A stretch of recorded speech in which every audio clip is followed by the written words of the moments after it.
Hey guys, it's Cyrus of Chaos. I'm here with Scott Webb. He is a candidate for the at-large director position in the USFA, and I'm going to let him introduce himself and discuss a few of his important initiatives. So Scott, take it away.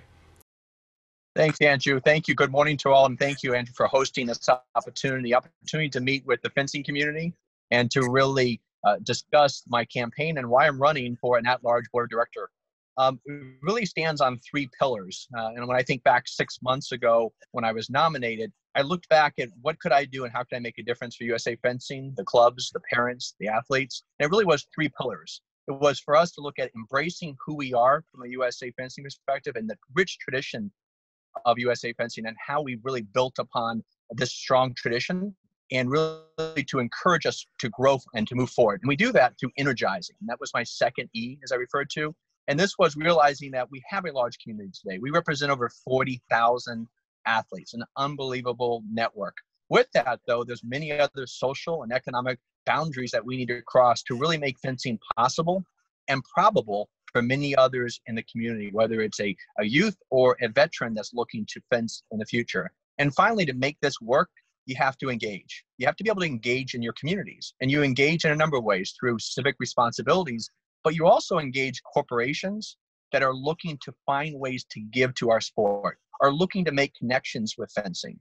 And this can be done both at the local level with our clubs, the regional level, and at the national level with USA Fencing. And so that requires dollars. In order for us to embrace who we are, to energize the community, dollars, cash is king as we move forward, and we need to find additional revenue streams to make this possible. And that's really the third pillar is where my strength with over 28 years of business development and sponsorship experience, this is what I know, this is what I can do for USA Fencing. Great. So let's talk about the sponsorship a little bit. So a lot of the time when new sponsors come to a sport, the first question they ask is, what's in it for me? So how would you be able to convince a new sponsor that it's in their best interest to work with the USFA and fencing in general? Yeah, great question, Andrew, and a very a poignant question, quite frankly, in terms of what is in it for the sponsors. Well, first of all, a little foundation. I currently sit on 5 other boards locally in West Michigan, Grand Rapids, Michigan is where I'm based, and on those boards, I've had sponsorship responsibilities not only as the president but also as the lead sponsor. As ship development individual, really we required to develop these relationships. And it comes down to aligning where USA Fencing is and where we are, and ultimately where we need to go as we move forward. And ultimately, this happens when we align our value proposition with regard to who we are at the club level in USA Fencing with what the corporation is looking to achieve. Many large companies and many small companies are committed to giving back in their community, finding ways to either propel a sport, an art, and all we need to do is develop our message. And this really is a sponsorship packet that needs to be developed at both the national as well as the club level. And what they get in return is their ability to see the impact that fencing is bringing to their communities. So that's the connection, first of all. They also have signage opportunities. When I look through the clubs and I look through many, many websites throughout USA Fencing and all the clubs that we represent, very few have any sponsors noted at all. Sponsors are looking for opportunities to get their name and brand out there. And we're connected with these companies because many of our parents are on these companies' boards or executives and or employees of these companies. They're looking for ways to give back. Financially, they can give back because I talked about energizing USA Fencing and opening up more opportunities for others to fence. We need a far broader reach in terms of social and economic scholarships that are available. Well, that requires dollars. And these dollars can come from corporate sponsors that when they, let's say they take a platinum level sponsorship on, a large sponsorship, we might provide 5 or 10 one-year training courses that are open to that fencer now that are paid for due to the generosity of that sponsor. So they're giving back to their community, they're getting name recognition, and they're also being part of, again, just one of the best sports in industry. Obviously, I'm a little bit more aligned with my daughter being a aspiring fencer, and I've seen the impact it's had. But our message and our dollars need to get out there, and we need to align with these companies. Yeah, certainly self-promotion is a powerful motivator. So assuming that you did have those dollars, what are some plans that you have to grow fencing, and once fencing starts to grow the way that we all want it to, what is your plan for dealing with the increasingly large NAC sizes? Yeah, great question. And you're absolutely right. So when we, and this is not a matter of if we raise the money, we will raise the money. This is my strength. I know we're able to raise the dollars, which today, as we all know with our NACs, unfortunately, they're not happening. They haven't happened in the last couple of months. The next couple of months in front of us will be interesting, but we've lost significant revenue. We need to bring that back. But it will come back, and it will come back because of these sponsorship outreach efforts, which, again, one of my goals, first of all, would be to be part of the national and the local sponsorship committee to support USA Fencing, but also then to help drive these sponsorship dollars for our clubs. Now, when we do that, it will happen. You're absolutely right. We have to manage the growth because we need both. We need dollars and we need new members.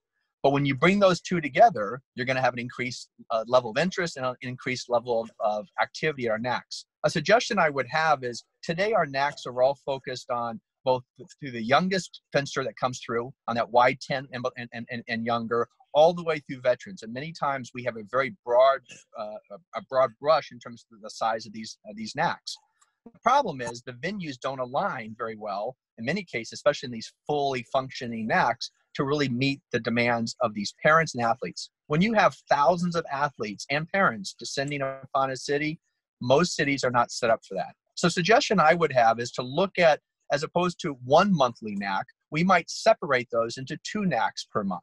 Yes, it's a lot more work for USA Fencing. Yes, it may be a bit more work for our coaches and clubs, but it makes the size of those particular NACs manageable to give the best possible athlete experience and the best possible experience for our clubs, as well as the communities that we sit in. Because again, if we have our events are too large, we're not able to appeal to more cities around the country right now. Many of these corporate convention centers aren't big enough, so we need to diversify ourselves, make it a much more palatable number of fencers and families, and that can be done by just streamlining who's attending what NAC and when throughout the year. So another thing that you just mentioned, and it's something that's on everyone's mind right now, is the fact that the pandemic has caused everything to kind of stop at this point.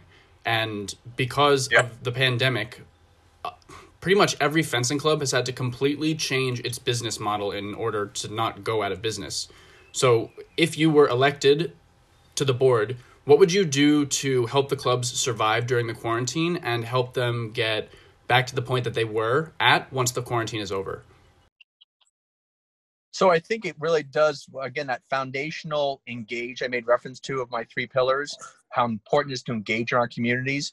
I think the first step we need to take, and again, this doesn't require at the end of this election or a month from now or 2 months from now. We need to get to work today. And I'm proud that I'm already working. I'm part of our Grand Rapids Fencing Academy here in Grand Rapids, Michigan. And I'm already working with their owners and our coaches there to talk about our corporate sponsorship plan.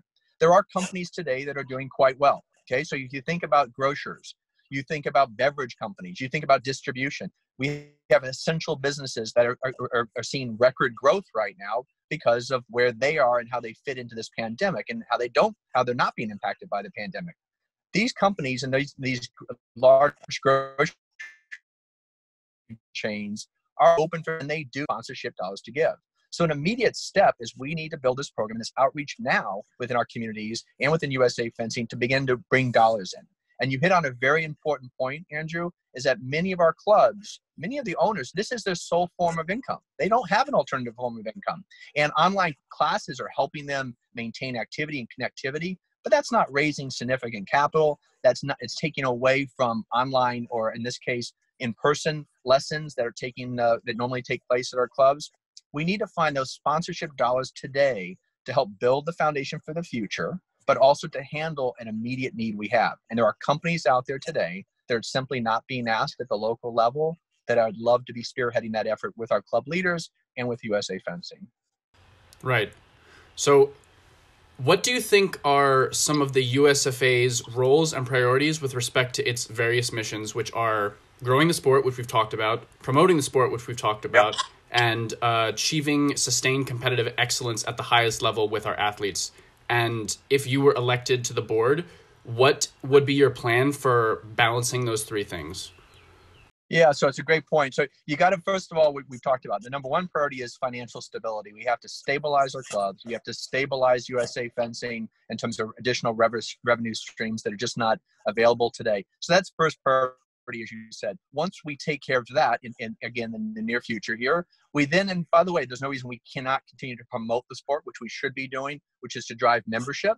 That membership still exists. And quite frankly, people have a lot more time right now to analyze fencing and determine if this is sport they're interested in. This is pandemic. Not only has it been tragic in terms of the impact health-wise, but again, you have a lot more people taking a look at and reprioritizing what's important to them, investigating new sports. So this isn't a time that, a pause for people to really evaluate an opportunity for USA Fencing to grow through its membership. And then, as you said, how do you balance? And I think this is such a critical piece, the financial growth, which drives membership increases, and then to increase the number of events that ultimately turn out the best athletes in the world to USA Fencing. And so that's when our clubs are then freed up of not worrying so much about the day-to-day dollars that today, unfortunately, where we are, but focusing on developing the best talent. And thank goodness we have some of the best coaches in the clubs around the country that develop this talent that really builds upon USA Fencing. Without our coaches, without our clubs, USA Fencing doesn't have a foundation. We don't have 40,000 members as a result without their commitment. So again, this happens when financial freedom and flexibility is created, and recovery in this case is determined, and then membership follows, and then ensuring we've got a model to develop the best fencers in the world. All sounds pretty good. Those are all the questions that I had for you. Is there anything else you want to say before we part ways today? Yeah, Andrew, first, I want to thank you again for the time, this brief time together. Thank you for setting this up in this platform for me to talk to our members at large and the voting members. As we all know, May 6th through May 27th is the actual election. Starts this Wednesday. Would really appreciate your support. I bring a unique skill set to the board, a skill set that's focused on business development and sponsorship. Again, I bring that activation. And as a board member, we need to be active. It's not a discussion. It's not just to be put on the minutes, but we need to be able to take meetings and activate them. We all have a fiduciary responsibility as board members to activate. So I appreciate the opportunity. I ask for our members' vote, and I won't let you down. So I appreciate Andrew taking the time to bring me on with you. Yeah, of course. No problem. Good luck in the election. Thanks so much. We'll talk to you soon. Yeah.